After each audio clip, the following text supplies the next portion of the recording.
everybody! Hello. Okay, life has been insane, and medical people don't know how to stick to a schedule and called me over an hour late. So I had to go through the entire questionnaire to get health insurance. So they want my entire medical history for stuff I don't even remember. Yes. Yes, we have Abigail. Yay! I'm so happy to be here. Yes. So welcome to the 100 subscriber special. Woo! So I've officially made it. I feel legit now. So it looks like Tessa made it. So hello, Tessa.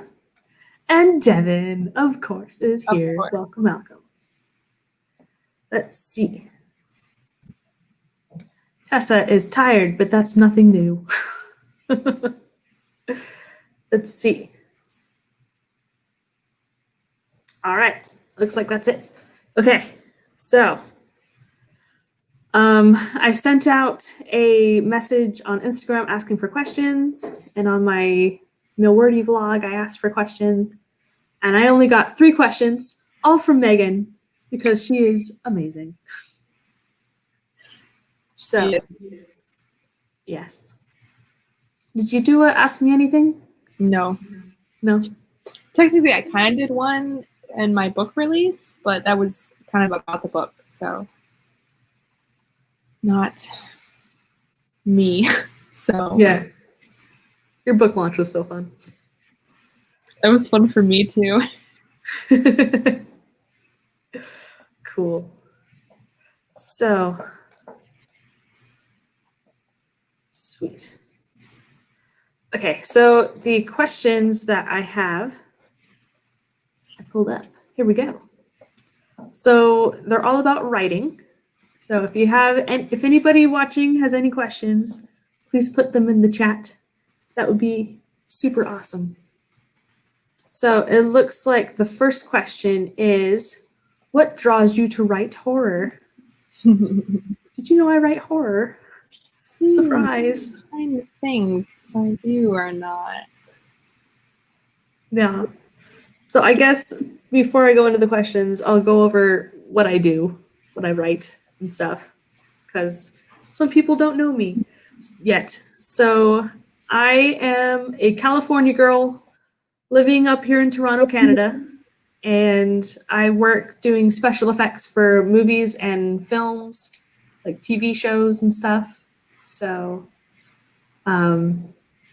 yes, I've worked on a lot of more horrific ones because the first company I worked for was called Mr. X, and that's what they specialized in.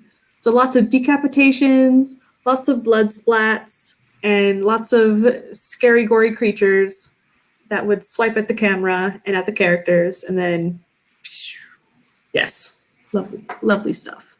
So that's what I was embedded in for 4 years. Yes. So, yes. So that was like The Strain. So Del Toro's version of vampires. That was The Shape of Water. So the fish creature man. And the last Resident Evil movie, the final chapter. So that was, we called him Mr. McMeaty, like Spanish ham man. So he just looked like ham and would attack people. But yes, so that's what I do for work. And then for writing, the first book I wrote was Souls of Atua, which is a group of people from Samoa that go to a different planet and try to have a colony because Earth is way too overcrowded and everything is dying and it's just terrible. So they go to a different planet and they go underwater and they have their little colony down there, and then a murder happens. And the apprentice healer girl has to figure out who done it, and she's cursed to be able to see ghosts. So we got the ghost aspect and the murder aspect and who done it and should we even go outside. And yes, so that was interesting. That one's on draft 4, but it's on hold because I need Samoan sensitivity readers. If anybody knows any, they're so hard to find. So yes, that was my first book. And then my second book that I am working on is called Gates of Ascension, which is also a sci-fi, but this one's adult instead of YA. And it is, yes, I worked on it last Nano, got 22,000 words into it, had an epiphany, and went back to world building. So, like, I'm doing it. No, we're going backwards now. So, we went back. I've done over 80 hours of world building on this sucker and started actually doing like the outline, added more points of views, 2 more points of views. So now there's 3. And I have my alternating points of view for my chapters now. It looks like it's going to be 29 chapters, but we'll see. Yeah. And then I read this certain book called The Anatomy of Prose. And it revolutioned my writing style. So that's when I got into writing short things to practice my writing. So that's where I got into horror flash fiction and doing flash fictions. And then I joined this Discord group for ladies in horror fiction. And they posted all these markets like, hey, they're looking for short stories. They're looking for flash fiction. I was like, yes. So I have been posting short stories into these anthologies, hoping to get accepted. One has, so I'm getting published in January in the Shiver anthology. And I just submitted 2 more, so fingers crossed. We're very excited and happy to support you that you're getting your first one published. So exciting. I'm making it as an adult. So, yes, that is me. And I have a pet rabbit who's eating his green beans. So, yes. And tell the people what your pet rabbit's name is. His name is Set, the Egyptian god of chaos. Because he looks like he has eyeliner. And so he destroys cardboard and cords and cables alike. Yes. Yep. Very much so. So it looks like Jules is here. Hello, hello. Welcome. Welcome, welcome. Always good to see you, Jules. Amazing. Okay. Questions. So, questions. What draws you to write horror? Okay. So I wrote 3 sentences and then I'll expound from there. So I love the atmosphere of horror. It lends itself to visceral verbs, and Halloween is my favorite, and I just love the fall aesthetic. So just the whole atmosphere of horror, of creating suspense and dread and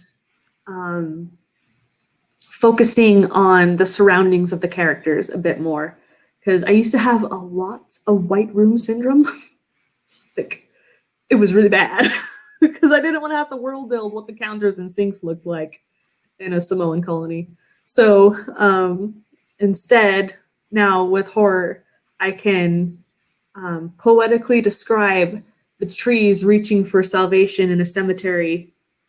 And so just like dead trees and falling leaves and banks of fog that roll in, and the fog gets set on fire by the setting sun. And just like, it's so fun to write the atmospherics of horror. Like, let me see. I wrote this really cool sentence. Let me find it. It was in my Into the Catacombs story.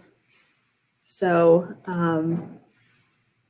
I was trying to describe being inside, like underground. So let's see. So the air was damp and cloying, the change in pressure noticeable to his ears.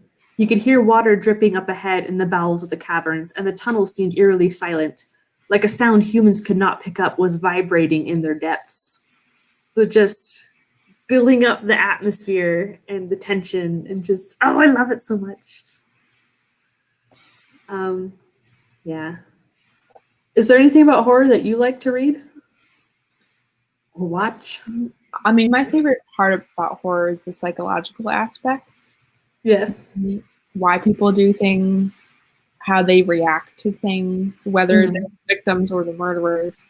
Either way, there's something about that where it's like why people do what they do, how people tick. That has fascinated me. For sure. Let's see. A fitting name for a chaos bun bun. My mom's like, who says bun bun? But me and my sister, who both have rabbits, do. Apparently, Jules. Yes. So I do love that aspect of psychological horror and like, are they going crazy? Are they seeing things? Yeah. And so, yes, those are some of my favorites. Yeah. And that's what I want to be able to explore more in my going forward in horror. Because I read a book this past year called The Bride Collector, which is suspense thriller / horror. And basically the two main characters was an FBI agent and then this girl from a high-class insane asylum, basically. So the whole point of the book was the contrast between the girl who's, has severe mental health issues and the murderer. And where's the line between brilliance and insanity? So I thought that like everything I love about the psychology of horror was kind of wrapped up in that book. So. Yeah, that's so cool. So it looks like we have another question. What is your go-to tip for including stronger words, descriptive or action in your work? I don't know.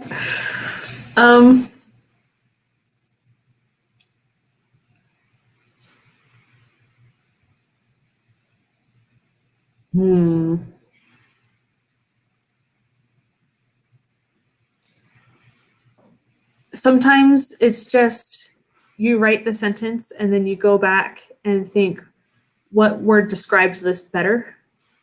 What word makes you feel something? Whether it's like makes you want to cringe or makes you like feel it more, like instead of the bone broke, it could be the bone splintered and ground on each other. Like something that makes you feel more and just gets more of a reaction out of you. So yeah. Usually I start with the verbs and then I go to adjectives, like describing, just trying to get more atmosphere, like lonely tombstones, or just the concept of like try and be a little bit, I go a little bit poetic. So like when my necromancer is walking further into the graveyard, he's walking further back in time because the tombstones in the back are older than the ones in the front. So just waxing a little bit poetic here and there, not all of it all the time, because I don't know, purple prose can be a little off-putting sometimes when it's just, what do you mean? So yeah, just doing it here and there, just little sprinkles is really fun for me. Just to get more of a visual and more of the lonely feel of a place or a chaotic feel of a place. Yeah, so that's really fun. Read Anatomy of Prose. They should sponsor you, honestly. I know. Oh my gosh, I was on a live stream and Sasha Black was on it, and I talked in the chat like, your book has revolutionized my writing. She's like, oh, thank you. So she knows. She knows I exist. Yeah. Oh yeah. I have touched greatness through a computer screen. You are greatness. Oh, thanks. So, let me go back to a question from Megan. If I could read, that would help. Where do you get your inspiration for your stories? So, the little snippet I wrote is I get them from commenting on streams. For my sci-fi, I get them from dreams and old movies I watched and studied, and premises for anthologies. So, like, I don't remember how, but by the process of going through 3 different streams on Friday, so it was like the Fanfiction Friday, and then I took a little break and went to Jessica Williams' reading stream, and then going back to, like, I went to somebody else's for a split second, and the process of like all of their comments combined into the idea of what if a teapot screamed with the voices of the dead. And so through the process of like combining the comments from all 3 streams, that's what my brain came up with. And so yeah, that's how that one happened. I don't know how, it just kind of did. And then I think that's always a question that we get that, like, I don't know that it's possible to answer. Like, I don't know. Like, that's just what our brains come up with. I know. What do you think? Like, I don't know. My dreams helped with my Samoan story, Souls of Atua. So, but it wouldn't happen until book 3 because it would be a 5-book series. And so my dream was there was like the A team of people that were just like the best at what they did, and they were on a spaceship, and they went to land somewhere, and turned out the Velociraptor on the team was being mind controlled and turned on us all. And so we were like running from the Velociraptor, trying to get back to the spaceship. It was so cool. It was awesome. And so it came up with this idea of like mind control in outer space. And I needed to form the A team. So 2 of them are in book 1, and then they would find more members of the team in the subsequent books. And so the main big bad was like, originally he was going to be like Governor Kodos from Star Trek, the original series. And so, like, all of these things that I've watched and read from previously all kind of combined and mushed. So it was like, it's going to be Governor Kodos with a mix of Dr. Frankenstein. Like, I don't know if that's too much for one villain. Too much evil with a dash of Hannibal Lecter. So, yeah. So that was really fun. And then I see what anthologies are looking for horror stories, and then I'll write one to the premise. So I use like what they're looking for as a prompt almost. Yeah. So one of them was The Far From Home. And so it needed to be somebody going somewhere and something horrific happens. And so somebody, I think it was Catherine Fay, had talked about the Paris catacombs and how they're like the underground where she lives. And so I was like, Paris catacombs, oh my gosh, like bones everywhere. And then I started researching French folklore and what creatures could be down there. And I discovered the wolves that like were eating people for 3 years and killed over 100 people, and the king got involved and like sent hunters after these things. So I was like, what if they just relocated instead of dying out? And so I got some of them in there, and I love researching witchcraft. So of course I got witches in there dancing with some ghosty peoples. And so just throwing everything at it, just like make it as cool as possible. So that sounds awesome. Yeah, that one was really fun. So that one is submitted. I mean, honestly, you had me at Paris catacombs, so yeah, it's really fun. Thank you, thank you, thank you. And for sure, let me know And yes, research is a great way to open your eyes to more possibilities. Okay. What type of horror do you prefer? Gore, psychological, ambiguous, and undefined. Wow, it's a lot to choose from. I don't usually do gore very much. I've never seen Saw or the Texas Chainsaw Massacre. I've never seen either. But like Psycho, so good. The Conjuring, so good. Nosferatu, so good. So I do love the more psychological, like, are they crazy? Are they not crazy? I love ghosts and I love witches. So I like being able to see the horrors going on, but leaving some of it up to the imagination. Like, you don't have to just, like, you can describe the atmosphere around it and let some of it still be up to the imagination. But I've never done undefined. That'd be really interesting. Like an ambiguous, you're not sure what it is that's haunting. I've never done that one yet. I would like to see that. Yeah. Maybe I vlog. may have put you into 2 things I've written so far. Gosh. I think that as a compliment, except you write horror, so now I'm scared.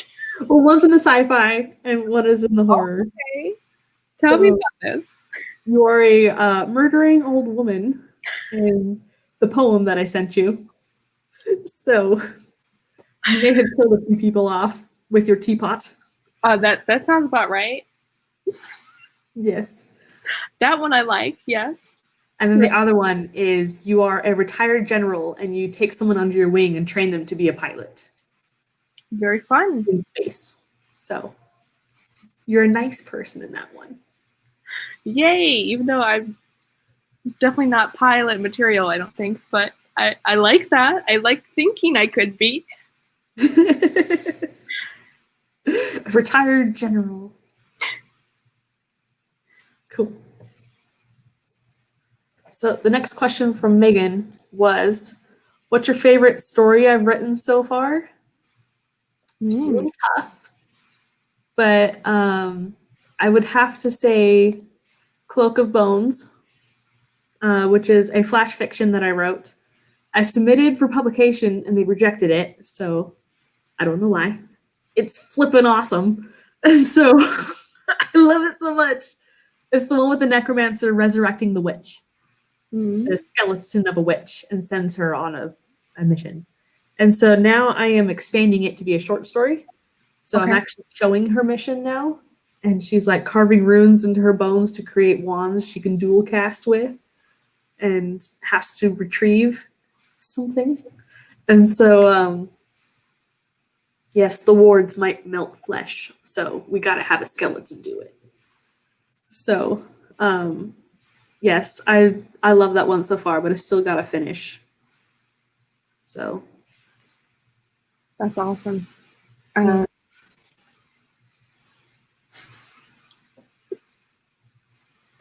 Jules, what latest question?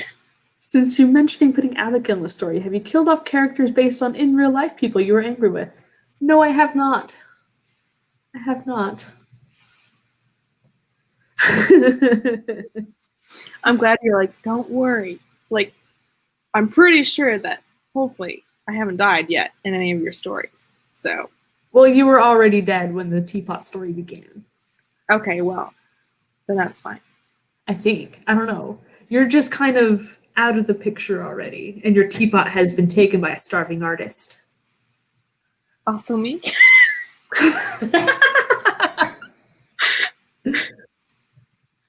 Yes.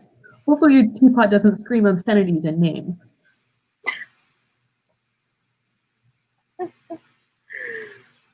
Okay, the last question so far. What type of horror do you find yourself going back to reread? So, I'm a terrible human being, and I don't read much. I'm listening to Frankenstein right now. I have the book, and so I was reading along with it, and then I was just couldn't even get up the energy to pick up the book, so I just listened to it. So I'm doing Frankenstein right now. It's a little, I don't know, it's not written in a style that I'm enjoying very much, although, as you can tell, I flippin' love Frankenstein. I've But, been trying to read Frankenstein for months now. yeah. It's hard to get into. I haven't gone past the letters yet. Yes. That's why I stopped for a few weeks. Yeah. So, yeah. You totally kill somebody that you know in a book. Watch out for Haley. I love you, Haley. Please don't hurt me. You're amazing. What's the favorite part of a story you've written so far?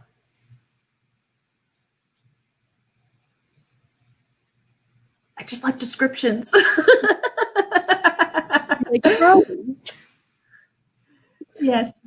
I like doing,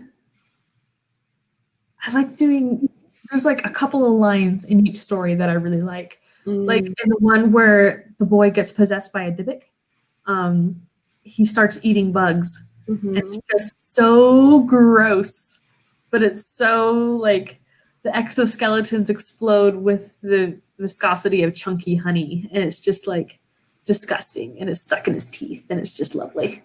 So there's just like random little sentences that I love that I write that yeah, where it's like the muse spoke through me for this one little sentence, and then the rest is me trying to make it work. Yeah. So, yeah, yep. No dead customer service people who have no intention of actually helping. Darn. If Megan wrote horror, she could probably write about all of the customers that come and are very rude. And Maybe Megan should write horror just for stress relief. yeah. Okay, so I was a customer service person at a call center where they would call us if their identities were stolen. So they were all super stressed. And they would call us and we'd be like, we're trying to help. So, yeah. Read some descriptions. Yes. Okay. Great idea.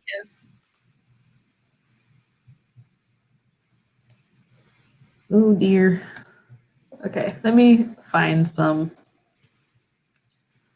Yeah, so I really like that description of Into the Catacombs with the depths vibrating with a tone that no human could hear, just to give you the sense of like it's really deep.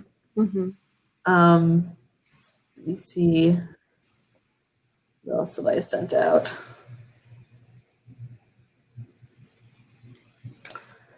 In Snatched Ghost,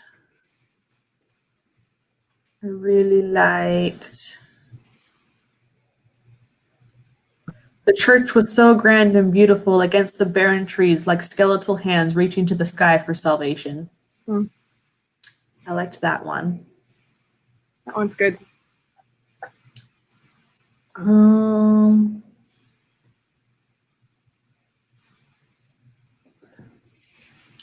The fog was pressing against her face, feeling like tears that were not her own. Ooh, that one's really good. Let's see.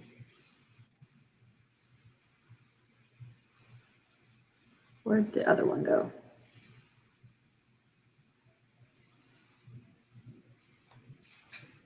I like that one. It emits an emotional response. Uh-huh. Where is it? It's hiding from you. It seriously is. Oh my gosh. It was so fun.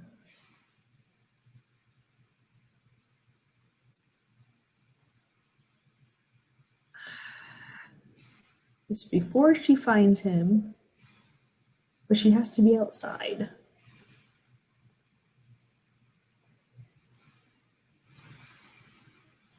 There it is. Mist swirled into the shapes of people, causing her heart to shudder. Every time she thought it was her beloved Clarence, it dissipated as her hand tore straight through the suspended water droplets. Oh, see, that emits an emotional response too. Yeah. And it's not as scary as it is heart-wrenching.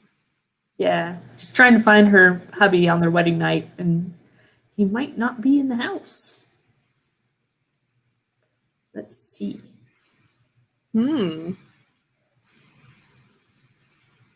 Okay. So in Cloak of Bones, I say, as he entered the cemetery, the dead who yearned to be reborn scratched at their confines. They still had living families to be reunited with. Through the pristine rows of graves he roamed, going further back in time the farther he walked. The fog thickened and crystallizing in his presence, obscuring the long-forgotten names. The feral cats fled from his advance, and the crickets stilled, abandoning their hymns. Ghostly apparitions fled in fear, being given life again by one who scoffed at every law and broke every taboo with malice. They're so fun. It's funny. I was just in my D&D campaign, someone just shared that necromancers are basically just very light healers. And it's like, where's the healer? A healer here? No, just a necromancer. Oh, well, we don't need it. This guy's almost dead. And he's like, that's fine. Here, let me take a gun. Okay, just shoot him. Now I can raise him from the dead. He'll be fine. No problem. Roundabout healing. Nice. Let's see. I've been a CSR before too, currently looking for data entry jobs like that. So maybe I'll have lots more horror stories. It's true. Nightmare customer who were actually nightmares. They have to call the service center when they can't turn back into their day form. Ooh. Are they actually like the nicest people though? Whenever I hear the word nightmare, I automatically think of Rise of the Guardians with the nightmares that work for Pitch Black, the boogeyman, with their golden eyes. They're so cool. Made out of dream sand that has been tainted. What's the most chilling line you've written? Scare me. Scare me. I have no idea. Oh dear. I mean, you did kind of just share some very spooky lines. Like, so you could say that those. Yes, those count. Yeah, those are. Yeah. Okay. Any tips for writers looking to start writing horror?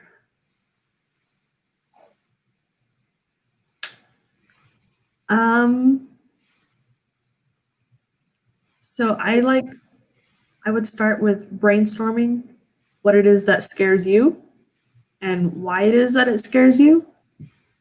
And like, I don't know. So I took a class on writing stories, and we would do this thing where we would create story seeds. And to start, we would do these thingamabobs where we would list like, what genre or mood do you want? What's the motive goal for your character? What key relationships do you want to explore? What's your current obsession that you can pull from to like sprinkle onto it? Maybe list a few influences and any theme topics that you want to explore, and just kind of mix and match them.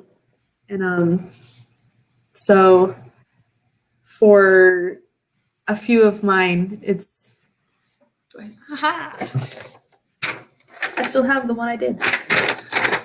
So for my Gothic romance, I wanted to explore Gothic horror romance in 1880. So the motive goal was be redeemed before it's too late. I have my theme topics. My influences were Crimson Peak, Winchester, and Body Snatchers, the one with Boris Karloff. So, and then the key relationship was like the newlyweds and then a father-son. And what if I need to will my blood money away to a spouse to free my conscience? So that was my what if. And then I came up with a premise, and then I started developing my characters' backstories. So that was for a short story. But I would say I like watching old horror movies, like the old black and whites or just barely color. Just they didn't have much budget back then for horror at all, and so they really had to focus on things besides jump scares. Yeah. So, I mean, that's the main reason why I don't like horror is because of jump scares. mm-hmm. So I feel like that would probably be a good alternative for me. Just watching old ones. Yeah. Like in this movie, Body Snatcher, but with good old Boris Karloff. I love it so much. So it's really old. I think it's still black and white. And it's about these guys who steal bodies and sell them for the medical profession. So people can learn anatomy and stuff like that and do autopsies to learn science for the first time. And so there's this one part where they're in the carriage in a thunderstorm and like the lightning strikes and you see the person behind him in the carriage, and I had to lift my feet up off the ground and put them with me on the couch. It's like, whoop! So just little things like that in those old ones just really helped me. Like the Cabinet of Dr. Caligari and old ones like the old German expressionist films where they had no budget. And so all of the sets are really wonky, and that's where you get like the Tim Burton-esque like tilted buildings and everything tapers off at weird angles. And they actually painted the lighting onto the actors' faces and onto the ground because they couldn't afford super cool lights to like light the set and stuff, so they would paint it.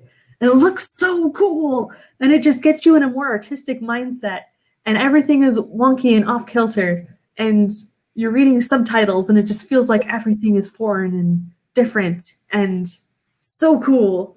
So to kind of continue that, what are some old horror movies that you think are, or just horror movies in general, that are must-sees for you to begin writing? Obviously Nosferatu. So I have a couple of them.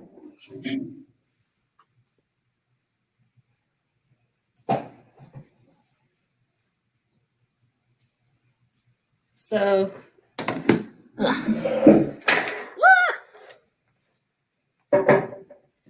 so you've got to watch the classic silent film.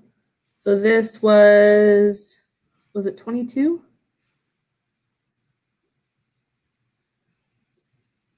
I don't think it says. I think it was 1922. But yes, classic. Like, look at that silhouette in the doorway. And this is the one of him. I actually have it in my journal in a sticker. So just shadows. It's the shadow of him going up the stairs and the shadow of his hands against the woman, just threatening. And he has no reflection. So the use of shadow work in those, mwah, so good. So there's that one. And they remade it in the 70s in Germany with Klaus Kinski. My favorite. This is my favorite. So most of the actors were duolingual. So they filmed it in German and English. Nice. So I have both in here. But I still watch the German version because Renfield's laughter is a little more maniacal. So I watch it for his just ridiculous laughter. So good.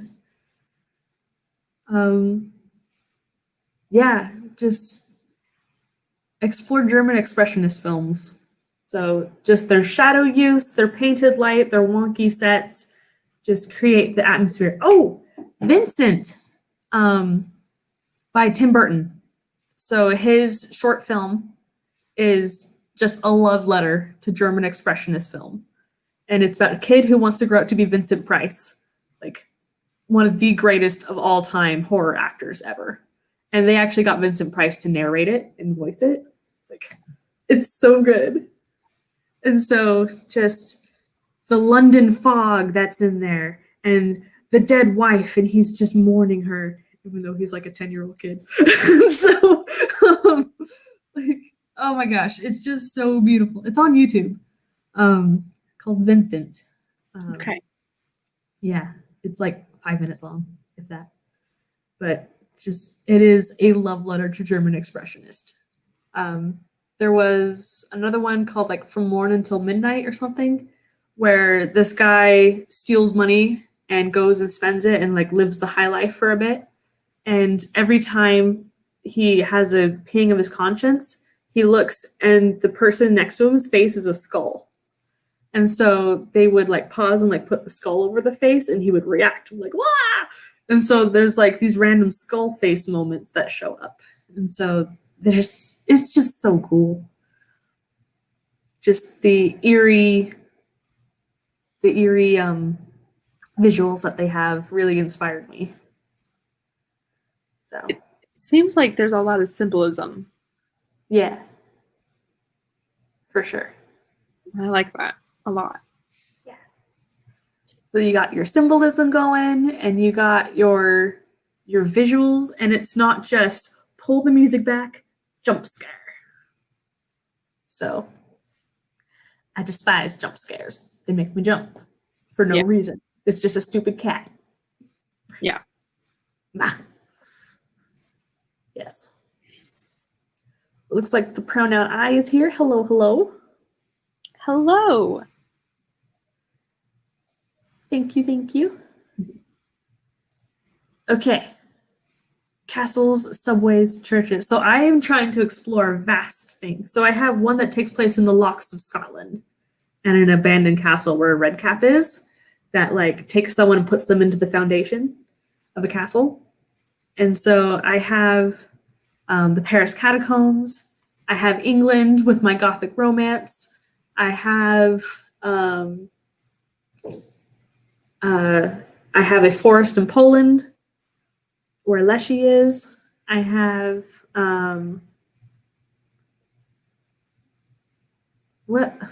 Graveyard. Yeah, graveyard in the States. I don't know. I have a witch burning, so in like Massachusetts-ish, where the witches burn, where the witches get burned, and then there's a twist, and it's like, yes, so good. So like, I like to explore lots of different locations around the world. So far, I've just been doing more English-speaking places because I can read the research, but I need to expand to even more places around the world. Oh, I love Japanese horror so much. So much. So I haven't set any in Japan, but I have influences of like the whatchamacallits, the little spirit thingies, yokai. Oh, yes. So I have a version of them in my sci-fi adult novel that I'm writing. So because they come through the gates and then the Eldritch gods are still on the other side. So yeah. I think graveyards are a favorite. And so I actually went to a graveyard in Toronto and did a photo shoot, just photographing all the tombstones and the church there and the stained glass. So that was fun. Apparently, the Toronto NaNoWriMo group would always do a cemetery walk right before every Nano, except for this year. Of course. Yeah. Yes. So Darn, you missed just get in the mood, get inspiration of names that you can pull from headstones. So, yes. Sorry, someone's calling me. Turner Classic Movies always airs tons of old horror movies on Halloween. Nice. I own like this many Halloween movies, so I'm okay. I have the entire Universal Monster movie collection. Oh, nice. I have them all. They're so good. You have a lot on your walls too. I do. Thank you. So I've got these, and I've got the Disneyland Haunted Mansion stretching room portraits over there. Okay. Is there a horror or supernatural trope you would never write? So I try not to do anything that is like, I forgot the word.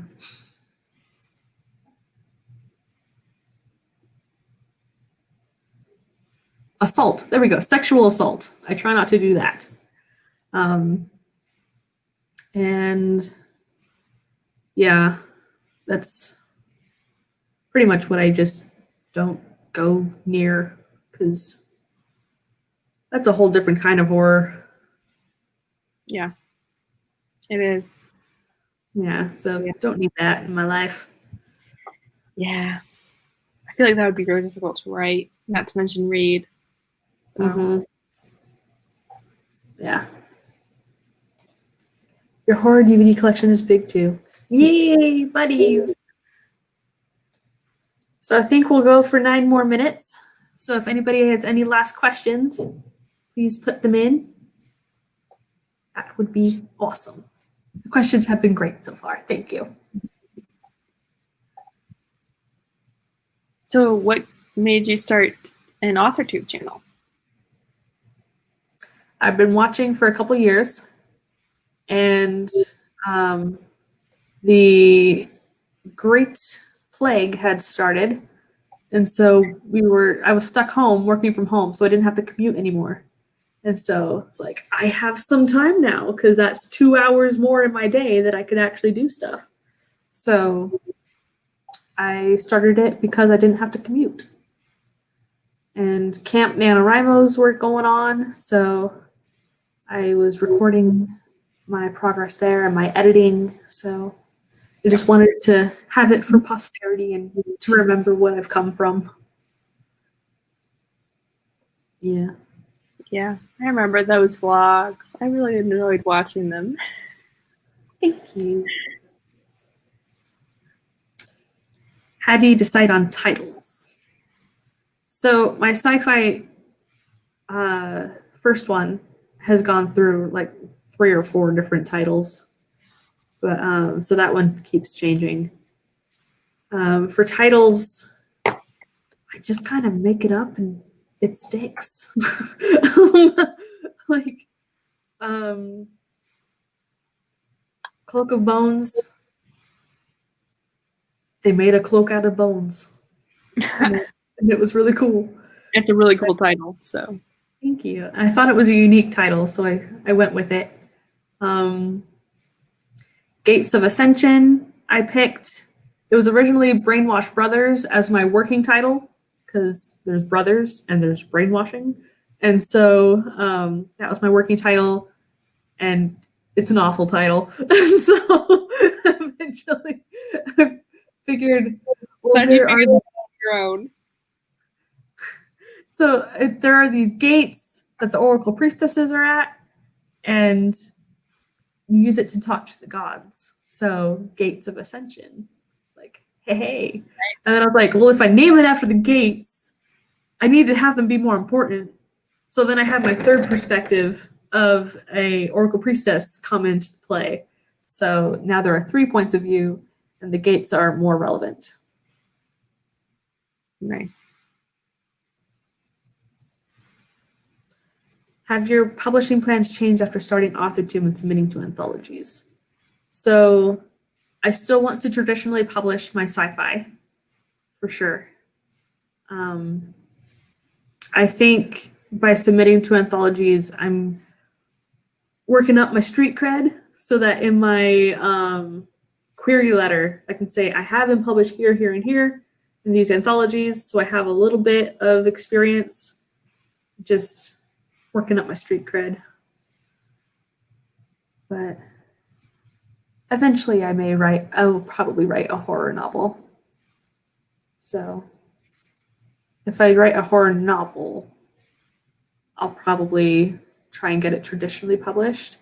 But my anthology, like I'm working on an anthology of all of my short horror stuff and flash fictions. So I only have like 17 written so far. So there's still a ton more to go if I want to get an entire anthology. So yeah, we'll see if that anthology goes traditional or indie self-published, because nobody puts out calls for give me your horror anthologies. Like nobody wants that. Hopefully they'll read it, but nobody's calling for it. Favorite way to indirectly characterize your characters in your short horror stories?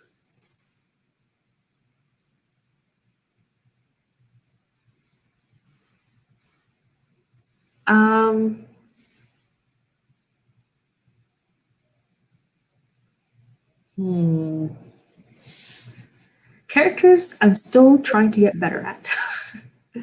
So just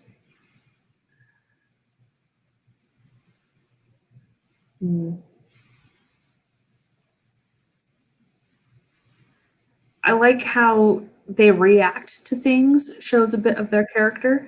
So putting them in situations where they have to be reactionary or choose to make a decision will show what their moral compass is.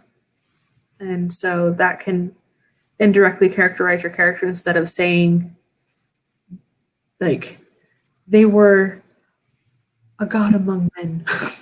You could be like, the bronzen man lifted the chariot and saved the poor girl trapped beneath. I don't know. I'm just making stuff up. I'm pulling for Hercules here. I don't know. Whatchamacallit? Comparison. Comparison is a great way to indirectly characterize. So, one in my Into the Catacomb story, my character likes to talk, and the guide doesn't. And so he's more mysterious, and so we know less about him, but we know that his name sounds vaguely familiar to my character. And so that little mystery gets tugged along until the end when you find out where the name is from. Yeah. So that was fun. Just I have the witches flee and yell out something in French about the character. So if you know French, then you can indirectly figure out something about the character. Ooh, that's nice. Very Good old clever.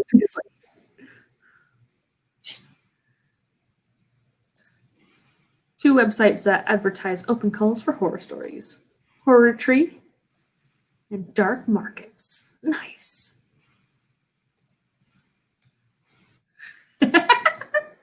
Thank you. I try. I thought that was a good answer too. Well, thanks. So,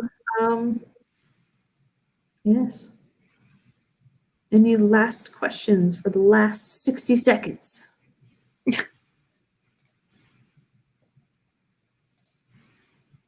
Yes.